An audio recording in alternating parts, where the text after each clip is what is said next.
Hi welcome back to my channel Kapardini special. ನಾನು ಲಕ್ಷ್ಮಿ. ಎಲ್ಲರೂ ಹೇಗಿದ್ದೀರಾ? ನಾವಂತೂ ತುಂಬಾ ಚೆನ್ನಾಗಿದ್ದೀವಿ. ನೀವು ಕೂಡ ಚೆನ್ನಾಗಿದ್ದೀರಾ ಅಂತ ಭಾವಿಸ್ತಾ ಇದ್ದೀನಿ. ಇವತ್ತಿನ ಬ್ಲಾಗಲ್ಲಿ ತುಂಬಾ ವಿಶೇಷವಾಗಿರುವಂಥ ಬ್ಲಾಗ್ ಅಂತ ಕೂಡ ಹೇಳ್ಬೋದು. ತುಂಬಾ ವಿಶೇಷವಾಗಿರುವಂಥ ಜಾಗ ಅಂತ ಕೂಡ ಹೇಳ್ಬೋದು. ತುಂಬಾ ಫೇಮಸ್ ಆಗಿರುವಂಥ ದೇವಸ್ಥಾನ ಅಂತ ಕೂಡ ಹೇಳ್ಬೋದು. ತುಂಬಾ ಚೆನ್ನಾಗಿರುತ್ತೆ. ವಿಡಿಯೋ ಸ್ವಲ್ಪ ಲೆಂತಿ ಆಗುತ್ತೆ, ಪ್ಲೀಸ್ ನೋಡಿ.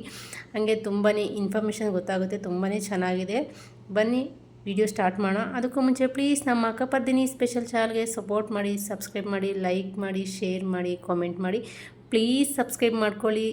ನನಗೆ ಇನ್ನು 1000 ಸಬ್ಸ್ಕ್ರೈಬರ್ಸ್ಗೆ 4-5 ಜನ ಕಮ್ಮಿ ಇದ್ದಾರೆ. ಪ್ಲೀಸ್ ಸಬ್ಸ್ಕ್ರೈಬ್ ಮಾಡ್ಕೊಳ್ಳಿ. ಬನ್ನಿ, ಬೆಳಗ್ಗೆ ನಾವು 7 ಗಂಟೆಗೆ ಮನೆ ಹತ್ರ ಸ್ಟಾರ್ಟ್ ಆದ್ವಿ. ನಾವು ಹೋಗ್ತಾ ಇರೋ ಜಾಗ ಅಂದ್ಬಿಟ್ಟು, ನಾವು ಹೋಗ್ತಾ ಇರೋ ಜಾಗ ಯಾವುದು ಅಂತ ಹೇಳ, ದ್ರಾಕ್ಷಾರಾಮಮ್ ಅಂತ. ಇದು ಒಂದು ಪುಣ್ಯಕ್ಷೇತ್ರ ಅಂತಲೇ ಹೇಳ್ಬೋದು. ತುಂಬಾ ಚೆನ್ನಾಗಿದೆ. ನಾವು ಬೆಳಗ್ಗೆ 7 ಗಂಟೆಗೆ ಮನೆ ಹತ್ರ ಸ್ಟಾರ್ಟ್ ಆದ್ವಿ. ನಮ್ಮ ಮನೆಯಿಂದ ಈ ದೇವಸ್ಥಾನಕ್ಕೆ 200 ಕಿಲೋಮೀಟರ್ ಆಗುತ್ತೆ. ತುಂಬಾ ಚೆನ್ನಾಗಿರುತ್ತೆ. ಹೋಗುವ ದಾರಿ ಅಂತೂ ಕೂಡ ತುಂಬಾ ಚೆನ್ನಾಗಿತ್ತು. ತುಂಬಾ ಗ್ರೀನಿಶ್ ಆಗಿ ತುಂಬ ಚೆನ್ನಾಗಿತ್ತು, ಹಸಿರಾಗಿ. ನಾವಂತೂ ದೇವಸ್ಥಾನದ ಒಳಗಡೆಗೆ ಎಂಟ್ರಿ ಕೊಟ್ಟೇ ಬಿಟ್ವಿ. ಇನ್ನು ಊರೊಳಗಡೆಗೆ ಬಂದುಬಿಟ್ಟು ದೇವಸ್ಥಾನದ 4 ಕಡೆಯಿಂದನೂ ಹೋಗ್ಬೋದು. 4 ಬಾಗಿಲಿದೆ ದೇವಸ್ಥಾನಕ್ಕೆ.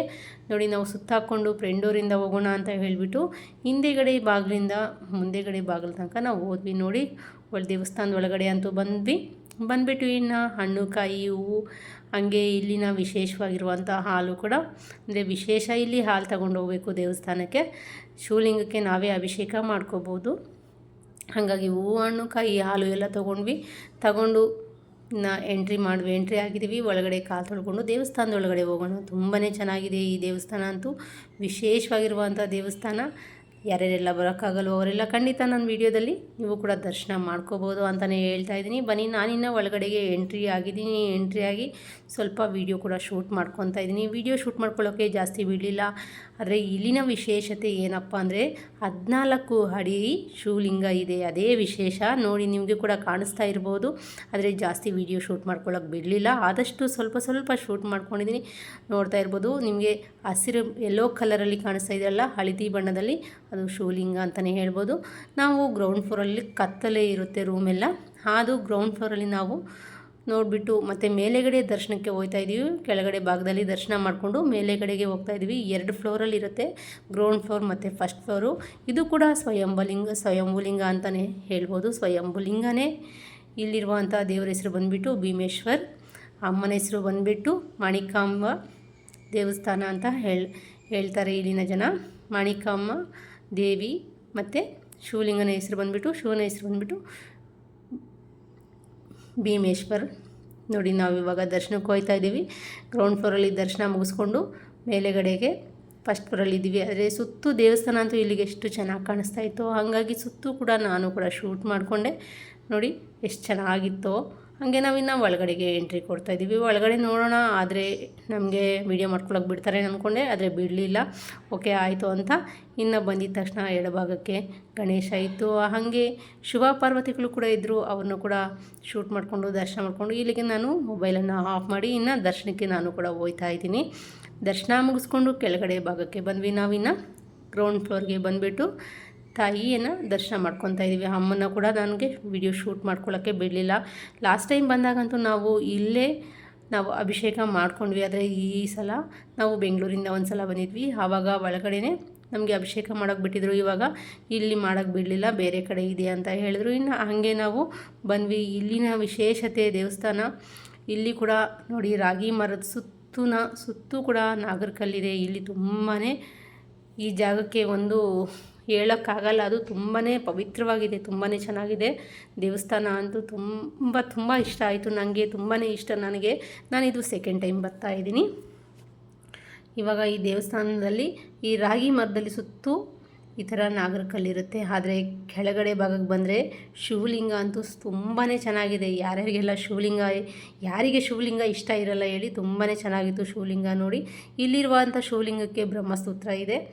ಇದು ಬಂದುಬಿಟ್ಟು ತುಂಬ ವಿಶೇಷವಾಗಿರುವಂಥ ದೇವಸ್ಥಾನ ಅಂತಲೂ ಹೇಳ್ಬೋದು. ಈ ಶಿವಲಿಂಗ ಕೂಡ ನಾವು ನೋಡ್ತಾ ಇರ್ಬೋದು. ಈ ಶಿವಲಿಂಗ ಕೂಡ ಇದು ಕೂಡ ನಾವು ಸ್ವಯಂಭುಲಿಂಗ ಅಂತ ಇಲ್ಲಿನ ಅರ್ಚಕರು ಹೇಳ್ತಾಯಿದ್ರು. ಇಲ್ಲಿನ ಅರ್ಚಕರ ಹತ್ರ ನಾನು ಸ್ವಲ್ಪ ಹೊತ್ತು ಮಾತಾಡಿದೆ. ಆದರೆ ನನ್ನ ಹತ್ರ ಮೈಕ್ ಇರಲಿಲ್ಲ. ಹಾಗಾಗ್ಬಿಟ್ಟು ನಾನು ಅವ್ರ ಹತ್ರ ವಿಡಿಯೋ ಮಾಡ್ಕೊಳ್ಳೋಕ್ಕಾಗಲಿಲ್ಲ. ಆದರೆ ಇಲ್ಲಿ ಬಂದರೆ ಮಾತ್ರ ಅವ್ರು ತುಂಬ ಚೆನ್ನಾಗಿ ಎಕ್ಸ್ಪ್ಲೇನ್ ಮಾಡ್ತಾರೆ. ಹಾಗೆ ಇನ್ನು ಅಲ್ಲಿ ದರ್ಶನ ಮುಗಿಸ್ಕೊಂಡು ನಾವು ಇಲ್ಲಿ ಹಾಲು ತಂದಿದ್ವಲ್ಲ, ಹಾಲು ನೀರಿನಲ್ಲಿ ಅಭಿಷೇಕ ಮಾಡಿದ್ವಿ ವಾಯುಲಿಂಗಗೆ.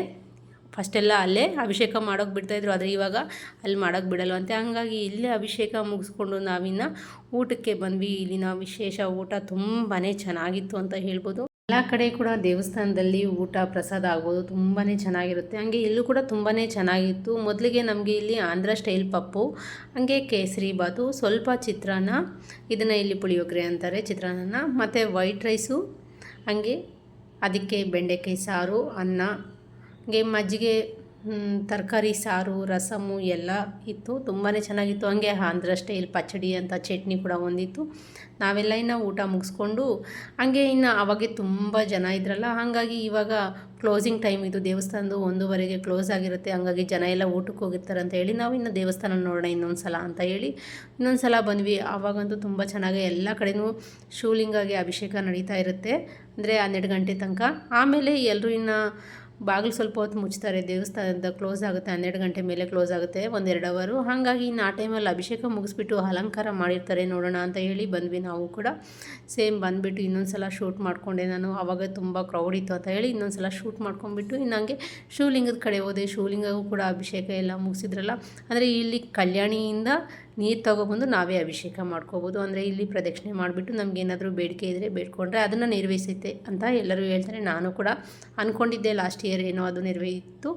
ಅದು ಕಂಪ್ಲೀಟ್ ಆಗಿದ್ದಕ್ಕೆ ನಾನೇ ಸೆಕೆಂಡ್ ಟೈಮ್ ಬಂದಿದ್ದು. ಇಲ್ಲೂ ಕೂಡ ತುಂಬಾ ಚೆನ್ನಾಗಿರುತ್ತೆ. ಇಲ್ಲಿಂದ ಕಲ್ಯಾಣಿಂದ ಇಲ್ಲಿಗೆ ನೀರು ತೊಗೊಬಂದು ಜನನೇ ಅಭಿಷೇಕ ಮಾಡ್ತಾರೆ, ಹಾಗೆ ಅವರೇ ಪೂಜೆ ಮಾಡೋದು ಕೂಡ. ಪೂಜೆ ಮುಗಿಸ್ಕೊಂಡು ಅಲಂಕಾರ ಎಲ್ಲ ಮಾಡಿದರು. ಇನ್ನು ಎಲ್ಲ ಇನ್ನೊಂದು ಸಲ ಶೂಟ್ ಮಾಡಿಕೊಂಡು ಮತ್ತು ಇನ್ನು ಸ್ವಲ್ಪ ಕಲ್ಯಾಣಿ ನಾನು ತೋರಿಸಿರಲಿಲ್ಲ, ಹಂಗಾಗಿ ಕಲ್ಯಾಣಿ ಕೂಡ ತೋರಿಸೋಣ ಅಂತ ಬಂದೆ. ಇನ್ನು ಅಷ್ಟೊತ್ತಿಗೆ ಬಂತು ಇನ್ನೊಂದು ಸಲ ಅಭಿಷೇಕ ಮಾಡ್ತೀನಿ ಅಂತ ಇದ್ದ, ಅವನ್ನ ಬಿಡಲಿಲ್ಲ. ತುಂಬ ಚೆನ್ನಾಗಿ ಕಾಣಿಸ್ತಾ ಇತ್ತು ದೇವರೆಲ್ಲ. ಹಾಗಾಗಿ ಸ್ವಲ್ಪ ಹೊತ್ತು ಹಂಗೆ ನಿಂತ್ಕೊಂಡು ನಾನು ಸ್ವಲ್ಪ ನಂಗೆ ತುಂಬಾ ಇಷ್ಟ ಆಯಿತು ನೋಡಿಬಿಟ್ಟು ಇನ್ನು ಕಲ್ಯಾಣಿ ಕಡೆ ಹೋದ್ವಿ. ಕಲ್ಯಾಣಿ ನೋಡ್ಬೋದು, ಎದುರುಗಡೆನೇ ಇದೆ ಕಲ್ಯಾಣಿ, ಅಂದರೆ ದೇವಸ್ಥಾನಕ್ಕೆ ಎದುರುಗಡೆದಲ್ಲೇ ಕಲ್ಯಾಣಿ ಇದೆ. ಇಲ್ಲಿಂದ ನಾವು 11 ಬಿಂದಿಗೆ ನೀರು ತೊಗೊಂಡು ಬಂದುಬಿಟ್ಟು ಹಾಕ್ಬಿಟ್ಟು ಅಲ್ಲಿ ಹರಕೆ ಮನಸ್ಸಲ್ಲಿ ಏನು ಮಾಡ್ಕೊಂಡಿರ್ತಾರೋ ಅದನ್ನು ಮಾಡ್ತಾಯಿರ್ತಾರೆ. ಇಲ್ಲಿಂದ 11 ಬಿಂದಿಗೆ ನೀರು ತೊಗೊಂಡೋಗಿ ಶಿವಲಿಂಗಕ್ಕೆ ಅಭಿಷೇಕ ಮಾಡ್ತಾರೆ. ಇವಾಗ ನಾನು ಕಲ್ಯಾಣಿ ಎಲ್ಲ ಹಂಗೆ ಶೂಟ್ ಮಾಡಿಕೊಂಡೆ. ಇನ್ನೂ ಜಾಸ್ತಿ ಇತ್ತು ತೋರಿಸೋದು, ಆದರೆ ತುಂಬ ಬಿಸಿಲಿದ್ದರಿಂದ ನನಗೆ ಜಾಸ್ತಿ ಶೂಟ್ ಮಾಡ್ಕೊಳ್ಳೋಕ್ಕಾಗಲಿಲ್ಲ. ಇದ್ರ ವೀಡಿಯೋ ಬಂದುಬಿಟ್ಟು ಭಾನುವಾರದ್ದು ವೀಡಿಯೋ ಇದು. ನಾವು ಭಾನುವಾರ ಹೋಗಿದ್ವಿ ದೇವಸ್ಥಾನಕ್ಕೆ, ಹಾಗೆ ನಾನು ಅಲ್ಲಿ ಶೂಟ್ ಮಾಡ್ಕೊಂಡಿದ್ನಲ್ಲ. ಇನ್ನೆಲ್ಲ ಕಂಪ್ಲೀಟಾಗಿ ಕಲ್ಯಾಣಿ ಎಲ್ಲ ಮುಗಿಸ್ಕೊಂಡು ಹಂಗೆ ಕಲ್ಯಾಣಿನೆಲ್ಲ ನೋಡಿಕೊಂಡು ತುಂಬಾ ಹಾಳಾಗಿದೆಯಂತೆ, ಹಾಗಾಗಿ ಏನು ಇಳಿಯೋಕ್ಕೆ ಹೋಗಿರಲಿಲ್ಲ. ನಾವು ಮನೆಯಿಂದನೇ ಸ್ನಾನ ಮಾಡ್ಕೊಂಡ್ಬಂದಿದ್ವಿ. ಬೆಂಗಳೂರಿಂದ ಬರೋರ್ಗಂತೂ ಟ್ರೈನುಗಳಿರುತ್ತೆ ಯಾವಾಗ ನೋಡಿದ್ರೂ. ಇನ್ನು ಮನೆಗೆ ಬಂದುಬಿಟ್ವಿ ನಾವು ದೇವಸ್ಥಾನ ಎಲ್ಲ ಮುಗಿಸ್ಕೊಂಡು. ಮಾರನೇ ದಿನ ಸೋಮವಾರದ ವೀಡಿಯೋ ಆಗಿರೋದ್ರಿಂದ ಇದು ಸೋಮವಾರ. ಇದು ಇನ್ನು ನಮ್ಮ ಮನೆಗೆ ಹುಣಸೆ ಚಿಗುರು ತಂದಿಕ್ಕಿದ್ರು. ಹುಣಸೆ ಚಿಗುರು ನಮ್ಮ ಕಡೆ ಎಲ್ಲ ಸಿಗುತ್ತೆ, ಕೆಲವ್ರಿಗೆಲ್ಲ ಮಾಡಿ ಗೊತ್ತಿಲ್ಲ ಈ ಹುಣಸೆ ಚಿಗುರು. ನೋಡಿ ಇದರಲ್ಲಿ ಇವಾಗ ಒಂದು ಸಾಂಬಾರು ತೋರಿಸ್ತೀನಿ ಬನ್ನಿ. ಸಾಂಬಾರಿಗೆ ಮೊದಲು ನಾನು ಅಲಸಂದಿ ಕಾಳನ್ನು ಸೇರಿಸ್ಕೊತಾ ಇದ್ದೀನಿ. ಅಂದರೆ ನಾನು ಕುಕ್ಕರಲ್ಲಿ ಮಾಡೋಕ್ಕೆ ಇಷ್ಟ ಆಗೋಲ್ಲ ನನಗೆ ಈ ಸಾರು. ಆದಷ್ಟು ನಾನು ಪಾತ್ರೆಯಲ್ಲೇ ಮಾಡ್ತೀನಿ ಸಾರೇ, ಯಾವುದೇ ಸಾರಾದ್ರೂ. ಹಾಗಾಗಿ ಇದನ್ನು ಅಲಸಂದಿ ಕಾಳು ಒಂದು 1/2% ಬೆಂದೋಗಲಿ ಅಂತ ಹೇಳಿ ಬೇಯಿಸ್ಕೊಂಡೆ. ನೋಡಿ ಒಂದು 1/2% ಬೆಂದಿದೆ. ಇವಾಗ ಇದಕ್ಕೆ ತೊಗರಿಬೇಳೆಯನ್ನು ಸೇರಿಸ್ಕೊತಾ ಇದ್ದೀನಿ. ಯಾವ ಕಪ್ಪಲ್ಲಿ ಅಲಸಂದಿ ಕಾಳನ್ನು ಸೇರಿಸ್ಕೊಂಡಿದ್ದೀನೋ ಅದೇ ಕಪ್ಪಲ್ಲಿ 1 ಕಪ್ಪಷ್ಟು ತೊಗರಿಬೇಳೆಯನ್ನು ಸೇರಿಸ್ಕೊತಾ ಇದ್ದೀನಿ. ಅಂದರೆ ಸ್ವಲ್ಪ ಸಾಂಬಾರು ಜಾಸ್ತಿನೇ ಮಾಡ್ಕೊಳ್ಳೋಣ, ಏಕೆಂದರೆ ಚಿಗುರು ತುಂಬಾ ಕಮ್ಮಿ ಇದೆ. ಅದು ಕೂಡ ನಮ್ಮ ಕಡೆ ಎಲ್ಲಾದರೆ ಹಳ್ಳಿ ಕಡೆ ಎಲ್ಲಾದರೆ ಮರದಲ್ಲಿ ಕಿತ್ಕೊಬರ್ತಾರೆ, ಇದು ಇಲ್ಲ ಅಂಗಡಿಯಿಂದ ತಂದಿರೋದು. ಅದನ್ನು ಕ್ಲೀನ್ ಮಾಡೋಷ್ಟೊತ್ತಿಗೆ ಇನ್ನೂ ಕಮ್ಮಿ ಆಗಿಬಿಡ್ತು. ಇನ್ನು ತೊಗರಿಬೇಳೆ ನೀಟಾಗಿ ತೊಳೆದ್ಬಿಟ್ಟು ಅದನ್ನು ಕೂಡ ಸೇರಿಸ್ಕೊಂಡು ಒಂದು ಸಲ ಮಿಕ್ಸ್ ಮಾಡ್ಕೊಂಡಿದ್ದೀನಿ. ಇವಾಗ ಇದನ್ನು ಬೇಯಿಸ್ಕೊಳ್ಳೋಣ. ಇದನ್ನ ಬೇಯಿಸ್ಕೊಳ್ಳೋಷ್ಟೊತ್ತಿಗೆ ನಾವು ಸಾಂಬಾರಿಗೆಲ್ಲ ರೆಡಿ ಮಾಡ್ಕೋಬೇಕಲ್ಲ. ಹಾಗೆ ಹಸಿರುಮೆಣ್ಸಿನ್ಕಾಯಿ ನಾನು ಒಂದು 10ರಿಂದ 15, ಸ್ವಲ್ಪ ಖಾರ ಜಾಸ್ತಿ ತಿನ್ನೋದ್ರಿಂದ ಒಂದು 15ರಿಂದ 20 ಹಸಿಮೆಣ್ಸಿನ್ಕಾಯಿ 2 ಪೀಸ್ ಥರ ಮಾಡಿ ಸೇರಿಸ್ಕೊಂಡಿದ್ದೀನಿ. ನಾವು ಸ್ವಲ್ಪ ಖಾರ ತಿಂತೀವಿ, ಖಾರ ಕಮ್ಮಿ ತಿನ್ನೋರು ಕಮ್ಮಿ ಕ್ವಾಂಟಿಟಿಯಲ್ಲೇ ಸೇರಿಸ್ಕೋಬೋದು. ಹಾಗೆ ಸ್ವಲ್ಪ ಕಾಯಿ, ಈರುಳ್ಳಿ, ಬೆಳ್ಳುಳ್ಳಿಯನ್ನು ಸೇರಿಸ್ಕೊಂಡು ಹಾಗೆ ಸ್ವಲ್ಪ ಕೊತ್ತಂಬರಿ ಸೊಪ್ಪನ್ನು ಸೇರಿಸ್ಕೊಂಡು ರುಬ್ಕೊಳ್ಳೋಣ. ಈ ಥರ ಅಂದರೆ ಕಾಯಿ ರುಬ್ಬಿ ಮಾಡಿಕೊಂಡ್ರೆ ಸ್ವಲ್ಪ ಟೇಸ್ಟ್ ಚೆನ್ನಾಗಿರುತ್ತೆ. ಹಾಗೆ ನನಗೆ ಈ ಹುಣಸೆ ಚಿಗುರು ಸ್ವಲ್ಪ ಕಮ್ಮಿ ಇರೋದ್ರಿಂದ ಕೊತ್ತಂಬರಿ ಸೊಪ್ಪು ರುಬ್ಬೋಕ್ಕೆ ಸೇರಿಸ್ಕೊಂಡಿದ್ದೀನಿ. ನೀವು ಬೇಕಿದ್ರೆ ಕಾಯಿ ತುರಿದ್ಬಿಟ್ಟು ಸೇರಿಸ್ಕೋಬೋದು. ಈರುಳ್ಳಿ, ಬೆಳ್ಳುಳ್ಳಿ ಹಂಗೆ ಕೂಡ ಸೇರಿಸ್ಕೊಂಡು ಮಸೀತೀವಿ ಎಲ್ಲ ಹೆಂಗೂ ಸರಿ ಹೋಗುತ್ತೆ. ಹಿಂಗೆ ನಾನು ರುಬ್ಬಿಟ್ಟು ಇನ್ನು ಬೇಳೆನೂ ಬೆಂದೋಗಿತ್ತು. ಈ ಟೈಮಲ್ಲಿ ನಾನು ಒಂದು 4 ಟೊಮೊಟೊ ಹಣ್ಣನ್ನು ಸಣ್ಣದಾಗಿ ಕಟ್ ಮಾಡಿ ಸೇರಿಸ್ಕೊಂಡಿದ್ದೀನಿ. ಹಾಗೆ ರುಬ್ಬಿ ತೊಗೊಂಡಿರುವಂಥ ಪೇಸ್ಟು ಕೂಡ ಸೇರಿಸ್ಕೊತಾ ಇದ್ದೀನಿ, ಕಾಯಿ ಪೇಸ್ಟು ಸೇರಿಸ್ಕೊಂಡು ಹಾಗೆ ಸ್ವಲ್ಪ ಒಂದು ಅರ್ಧ ಚಮಚ ಅರಿಶಿಣ, 1 ಚಮಚ ಧನಿಯಾ ಪೌಡರನ್ನು ಸೇರಿಸ್ಕೊತಾ ಇದ್ದೀನಿ. ಸೇರಿಸ್ಕೊಂಡು ಹಾಗೆ ನಾವು ರುಬ್ಕೊಂಡಿರುವಂಥ ಮಿಕ್ಸಿ ಜಾರ್ಗೆ ನಮಗೆ ನೀರು ಎಷ್ಟು ಬೇಕೋ ಅಷ್ಟು ನೀರನ್ನು ಸೇರಿಸ್ಕೊಳ್ಳೋಣ. ನಾವು ಸ್ವಲ್ಪ ಗಟ್ಟಿಯಾಗಿ ಮಾಡ್ಕೊಳ್ಳೋಣ. ಈ ದಾಲು ಅಥವಾ ಈ ಪಪ್ಪುಗೆ ಸ್ವಲ್ಪ ಗಟ್ಟಿಯಾಗಿ ಮಾಡ್ಕೊಂಡ್ರೆ ಚೆನ್ನಾಗಿರೋದು. ಹಾಗಾಗಿ ಸ್ವಲ್ಪ ಗಟ್ಟಿಯಾಗಿ ಮಾಡ್ಕೊಳ್ಳೋಣ ಅಂತ ಹೇಳಿ ಸ್ವಲ್ಪ ನೀರು ಸೇರಿಸ್ಕೊಂಡಿದ್ದೀನಿ. ಸೇರಿಸ್ಕೊಂಡು ನೀಟಾಗಿ ಮಿಕ್ಸ್ ಮಾಡ್ಕೊತಾ ಇದ್ದೀನಿ. ನೀಟಾಗಿ ಮಿಕ್ಸ್ ಮಾಡಿಕೊಂಡು ರುಚಿಗೆ ತಕ್ಕಷ್ಟು ಉಪ್ಪನ್ನು ಸೇರಿಸ್ಕೊಳ್ಳೋಣ. ರುಚಿಗೆ ತಕ್ಕಷ್ಟು ಉಪ್ಪನ್ನು ಸೇರಿಸ್ಕೊಂಡು ನಾವು ಇನ್ನು ಸ್ವಲ್ಪ ಖಾರ ಕಮ್ಮಿ ಆಗಿತ್ತು ಅಂತ ಹೇಳ್ಬಿಟ್ಟು ಇನ್ನು ಸ್ವಲ್ಪ ಖಾರವನ್ನು ಸೇರಿಸ್ಕೊಂಡಿದ್ದೀನಿ. ನೀವು ಬೇಕಾದರೆ ಸ್ವಲ್ಪ ಹಸಿಮೆಣಸಿನಕಾಯಿ ಸ್ವಲ್ಪ ಅಚ್ಚ ಖಾರದ ಪುಡಿಯನ್ನು ಸೇರಿಸ್ಕೋಬೋದು. ಇವಾಗ ಕಂಪ್ಲೀಟಾಗಿ ಮಿಕ್ಸ್ ಮಾಡಿದ್ದೀನಿ ನೋಡಿ, ಕಂಪ್ಲೀಟಾಗಿ ಮಿಕ್ಸ್ ಆಗಿದೆ ನೋಡಿದ್ರಲ್ಲ. ಇವಾಗ ನಾವು ಸ್ವಲ್ಪ ಕುದೀತಾ ಇದೆ, ಒಂದು 40% ಬೆಂದಿದ ನಂತರ ನಾವು ನೆಕ್ಸ್ಟು ಈ ಚಿಗುರನ್ನು ಸೇರಿಸ್ಕೋಬೇಕಾಗುತ್ತೆ. ಹುಣಸೆ ಹಣ್ಣನ್ನು ಉಪಯೋಗಿಸೋಕೆ ಹೋಗಬಾರ್ದು, ಏಕೆಂದರೆ ಹುಣಸೆ ಚಿಗುರೆ ಉಪಯೋಗಿಸ್ತಾ ಇರೋದ್ರಿಂದ ಹುಣಸೆ ಹಣ್ಣನ್ನು ಉಪಯೋಗಿಸೋಕೆ ಹೋಗಬಾರ್ದು. ಇವಾಗ ಕಂಪ್ಲೀಟಾಗಿ ಮಿಕ್ಸ್ ಮಾಡಿಬಿಟ್ಟು ಇವಾಗ ಮತ್ತೆ ಒಂದು 10ರಿಂದ 15 ನಿಮಿಷ ಬೇಯಿಸ್ಕೊಂಡ್ರೆ ರೆಡಿಯಾಗಿಬಿಡುತ್ತೆ ಈ ಪಪ್ಪು, ಹುಣಸೆ ಚಿಗುರಿನ ಪಪ್ಪು.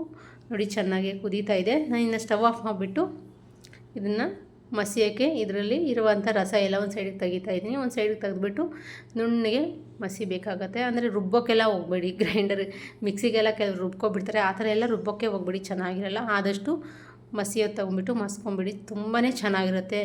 ನಮಗೆ ಚಪಾತಿಗೆ ದೋಸೆಗೂ ಕೂಡ ಚೆನ್ನಾಗಿರುತ್ತೆ. ಆದರೆ ವೈಟ್ ರೈಸ್ಗೂ ಮುದ್ದೆಗಂತೂ ಏಳು ಮಾಡಿಸಿದ ಕಾಂಬಿನೇಷನ್ ಅಂತಲೇ ಹೇಳ್ಬೋದು. ಸಖತ್ತಾಗಿರುತ್ತೆ, ತುಂಬಾ ಟೇಸ್ಟಿಯಾಗಿರುತ್ತೆ. ಇದು ನಾನು ನಮ್ಮ ಅತ್ತೆ ನಮ್ಮಮ್ಮ ಮಾಡ್ತಾಯಿದ್ರು, ಅವ್ರ ಹತ್ರ ಕಲ್ತಿರುವಂಥ ಸಾಂಬಾರು. ನಮ್ಮಮ್ಮ ಆದರೆ ಬರೀ ತೊಗರಿಬೇಳೆ ಹಾಕ್ತಾರೆ, ಅತ್ತೆ ಅಲಸಂದಿ ಕಾಳು ಹಾಗೆ ತೊಗರಿಬೇಳೆ ಎರಡೂ ಉಪಯೋಗಿಸ್ತಾರೆ ಅವರು. ಅವ್ರದ್ದು ಕೂಡ ಚೆನ್ನಾಗಿರುತ್ತೆ, ಅಮ್ಮದು ಕೂಡ ಚೆನ್ನಾಗಿರುತ್ತೆ. ಆದರೆ ಅಲಸಂದಿ ಕಾಳು ಹಾಕಿದ್ರೆ ಇವ್ರಿಗೆ ತುಂಬಾ ಇಷ್ಟ ಆಗುತ್ತೆ, ಅವ್ರ ಅಮ್ಮ ಮಾಡಿರೋ ಟೇಸ್ಟ್ ಇರುತ್ತೆ ಅಂತ ಹೇಳಿ. ಹಾಗಾಗಿ ನಾನು ಸ್ವಲ್ಪ ಅಲಸಂದಿ ಕಾಳನ್ನು ಕೂಡ ಸೇರಿಸ್ಕೊಂಡಿದ್ದೀನಿ. ನೀವು ಬೇಕಿದ್ರೆ ಬರೀ ತೊಗರಿಬೇಳೆಯನ್ನು ಸೇರಿಸ್ಕೋಬೋದು. ಇವಾಗ ಚೆನ್ನಾಗಿ ಮಸ್ಕ್ಬಿಟ್ಟು ಒಗ್ಗರಣೆ ಕೊಡೋಣ ಅಂತ ಹೇಳ್ಬಿಟ್ಟು ಒಂದು ಕಡಾಯನ್ನು ತೊಗೊಂಡಿದ್ದೀನಿ. ಕಡಾಯಿಗೆ ಒಂದು 2ರಿಂದ 3 ಚಮಚ ಎಣ್ಣೆಯನ್ನು ಸೇರಿಸ್ಕೊಂಡಿದ್ದೀನಿ. ಎಣ್ಣೆ ಬಿಸಿಯಾದ ನಂತರ ಒಂದು ಅರ್ಧ ಚಮಚ ಸಾಸಿವೆ, ಒಂದು ಅರ್ಧ ಚಮಚ ಜೀರಿಗೆ, ಒಂದು ಅರ್ಧ ಚಮಚ ಕಡಲೆಬೇಳೆ, ಒಂದು ಅರ್ಧ ಚಮಚ ಉದ್ದಿನಬೇಳೆಯನ್ನು ಸೇರಿಸ್ಕೊತಾ ಇದ್ದೀನಿ. ನಿಮಗೆ ಇಷ್ಟ ಇದ್ದರೆ ಸೇರಿಸ್ಕೊಳ್ಳಿ, ಇಲ್ಲಾಂದರೆ ಸ್ಕಿಪ್ ಮಾಡ್ಕೊಬೇಡಿ. ಕಡಲೆಬೇಳೆ, ಉದ್ದಿನಬೇಳೆ, ಹಾಗೆ ಒಂದು ಮೀಡಿಯಮ್ ಸೈಜ್ದು ಬೆಳ್ಳುಳ್ಳಿ, ಸಣ್ಣ ಬೆಳ್ಳುಳ್ಳಿಯನ್ನು ನುಣ್ಣಗೆ ಜಜ್ಜಿಬಿಟ್ಟು ಸಿಪ್ಪೆ ತೆಗೆದು ಜಜ್ಜಿಬಿಟ್ಟು ಸೇರಿಸ್ಕೊತಾ ಇದ್ದೀನಿ. ಹಾಗೆ ಒಂದು ಈರುಳ್ಳಿಯನ್ನು ಸೇರಿಸ್ಕೊತಾ ಇದ್ದೀನಿ, ಕಟ್ ಮಾಡಿರುವಂಥ ಈರುಳ್ಳಿ ಸಣ್ಣದಾಗಿ ಕಟ್ ಮಾಡಿ ಅದನ್ನು ಕೂಡ ಸೇರಿಸ್ಕೊಂಡಿದ್ದೀನಿ. ಸೇರಿಸ್ಕೊಂಡು ಚೆನ್ನಾಗಿ ಗೋಲ್ಡನ್ ಕಲರ್ ಬರೋ ತನಕ ಫ್ರೈ ಮಾಡ್ಕೋಬೇಕಾಗುತ್ತೆ. ಒಗ್ಗರಣೆ ಮಾತ್ರ ತುಂಬಾ ಇಂಪಾರ್ಟೆಂಟ್ ಆಗುತ್ತೆ ಇದರಲ್ಲಿ. ಚೆನ್ನಾಗಿ ಫ್ರೈ ಮಾಡಿಕೊಂಡು ಸೇರಿಸ್ಕೊಳ್ಳಿ. ಹಾಗೆ 2 ಒಣಮೆಣ್ಸಿನ್ಕಾಯಿ, 2 ರೆಂಬೆಯಷ್ಟು ಕರಿಬೇವು ಸೊಪ್ಪನ್ನು ಸೇರಿಸ್ಕೊಂಡಿದ್ದೀನಿ. ಸೇರಿಸ್ಕೊಂಡು ಇದನ್ನು ಕೂಡ ಚೆನ್ನಾಗಿ ಮಿಕ್ಸ್ ಮಾಡಬೇಕಾಗತ್ತೆ. ಇದನ್ನು ಕೂಡ ಚೆನ್ನಾಗಿ ಮಿಕ್ಸ್ ಮಾಡಿಬಿಟ್ಟು ಇನ್ನು ನೋಡಿ ಈ ಥರ ನಾನು ಒಗ್ಗರಣೆ ಮಾಡ್ಕೊತಾ ಇದ್ದೀನಿ. ಇದಕ್ಕೆ ಗೋಲ್ಡನ್ ಕಲರ್ ಆಗಿದೆ ನೋಡಿ. ಇವಾಗ ನಾವು ಮಸ್ಕಿರುವಂಥ ಸಾಂಬಾರಿಗೆ ಸೇರಿಸ್ಕೊಳ್ಳೋಣ, ಹುಣಸೆ ಚಿಗುರಿನ ಸಾರಿಗೆ ಸೇರಿಸ್ಕೊಂಡ್ಬಿಟ್ಟು ಇವಾಗ ಒಂದು ಸ್ವಲ್ಪ ಕುದಿಸ್ಕೊಳ್ಳೋಣ. ಸ್ವಲ್ಪ ಮಿಕ್ಸ್ ಮಾಡ್ಕೊಂಡ್ಬಿಟ್ಟು ಈಸಿಯಾಗಿ ಕುದಿಸ್ಕೋಬೋದು. ತುಂಬಾ ಈಸಿ ಈ ಸಾರಂತೂ ಮಾಡೋದು. ಎಲ್ಲ ಕಡೆ ಹಳ್ಳಿ ಕಡೆ ಮಾಡ್ತಾರೆ ಅಂದ್ಕೊತೀನಿ, ನಮ್ಮ ಕಡೆ ಅಂತೂ ಯಾವಾಗೂ ಈ ಚಿಗುರಿನ ಟೈಮಲ್ಲಿ ಕಂಪಲ್ಸರಿ ಮಾಡೇ ಮಾಡ್ತಾರೆ. ಏನಕ್ಕೆ ಹುಣಸೆ ಮರದ ಹತ್ರ ಹೋಗಿ ತೊಗೊಬಂದು ಫ್ರೆಶ್ ಆಗಿ ಮಾಡ್ತಾರೆ. ಇವಾಗ ಒಂದು ಸಲ ಕುದಿ ಬಂದಮೇಲೆ ಸ್ಟವನ್ನು ಆಫ್ ಮಾಡಿ ನಾನಿನ್ನು ವೈಟ್ ರೈಸ್ ಜೊತೆ ಸರ್ವ್ ಮಾಡ್ಕೊತಾ ಇದ್ದೀನಿ. ಹೆಸರು ಊರು ಬಂದುಬಿಟ್ಟು ದ್ರಾಕ್ಷಾರಾಮಂ, ಮತ್ತು ಇದು ಬಂದುಬಿಟ್ಟು ಕಾಕಿನಾಡ ಜಿಲ್ಲೆಯಲ್ಲಿದೆ. ಕಾಕಿನಾಡದಲ್ಲಿ ಗೋದಾವರಿ ಜಿಲ್ಲಾ ಕಾಕಿನಾಡೆಯಿಂದ ದ್ರಾಕ್ಷಾರಾಮಂಗೆ ಬಸ್ಸಲ್ಲಿ ಬರಬೇಕು. ಅಂದರೆ ಟ್ರೈನಲ್ಲಿಗೆ ಕಾಕಿನಾಡಿಗೆ ಬರುತ್ತೆ. ಬೇಜನ್ ಟ್ರೈನುಗಳೆಲ್ಲ ಇದ್ದಾವೆ ಬೆಂಗಳೂರು ಕಡೆಯಿಂದ. ಇನ್ನು ಬೇರೆ ಕಡೆಯಿಂದ ನನಗೊಂದು ಅಷ್ಟು ಐಡಿಯಾ ಇಲ್ಲ. ನಿಮಗೆಲ್ಲ ಈ ವಿಡಿಯೋ ಇಷ್ಟ ಆಗಿದೆ ಅನ್ಕೋತೀನಿ. ಇಷ್ಟ ಆಗಿದರೆ ಪ್ಲೀಸ್ ಲೈಕ್ ಮಾಡಿ. Thank you.